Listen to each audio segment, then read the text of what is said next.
V'Bracha, everybody. This week's parashat is parashat shelach, talking about the spies that Moses sent to tour the land of Israel. So the question is, why would Moses send these spies? Why was it necessary to send spies to tour the land? We knew the land was a good land. Why would he do this? And especially with considering what happened after, the spies failed in their mission. They come back. They make the whole people of Israel cry. They say the nation that we saw there is this large nation. They are men that are giants. The land consumes its inhabitants. They saw a lot of people passing away. We have no chance. They're even stronger than God. We rather would just stay in the desert. So why did Moses do this? It says that the people came to him and they said to him, Moses, we want to send spies. We want to see what's the best way to conquer the land. So we want to see how the land is. So Moses didn't want them to think that it's not good. So he says, okay, he agrees with them.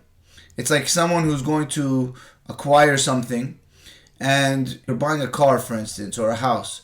And you say to the seller, you say, I want to check it out. I want to investigate it. I want to do an inspection. And if they tell you, no, then you start to suspect. You say, this car must not be so good. The house must not be so good. So he's telling them, it's good. And to show you that I know that it's good, please, here you go. I'm going to pick the spies. He chooses 12 men, one from each tribe. Why does he choose one from each tribe? In a sense that it should be all of Israel doing this. It shouldn't just be from one or two of the tribes or three. No, all of them. So if they succeed, it will be all of the tribes. And if they fail, it will also be all of the tribes. Unfortunately, we know they failed. And the children of Israel had to stay in the desert for a total of 40 years. It was 39 years after. But God counted the first year. He says, Yom Lashana, Yom Lashana. Year for each day that they traveled, these spies. So it will be 1 year punishment for each day. And what was the night that they came back and caused this crying? It was Tish'a B'Av, which is the 9th day of Av, which has ever since then been set as a day of mourning. Both the temples were destroyed on that day. God says, you cried for nothing, and I'll give you a reason to cry, unfortunately. What can we learn positively from this, maybe from this story? A positive aspect of this story is that Moses was sending them to investigate the land.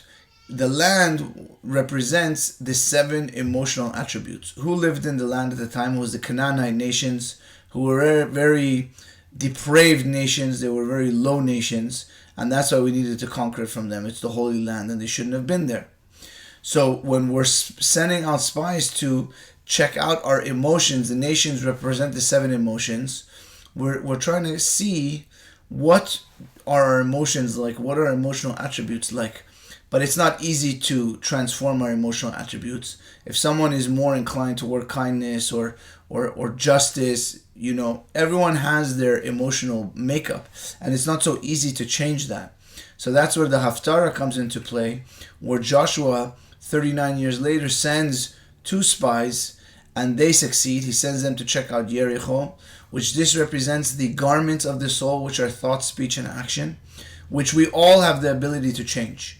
If someone doesn't like the way they're thinking, try to change the way you're thinking. It's like a shirt. You don't like your shirt, change the shirt. Someone doesn't like the way they're acting, try to work on their actions. They don't like the way they're speaking, use different words.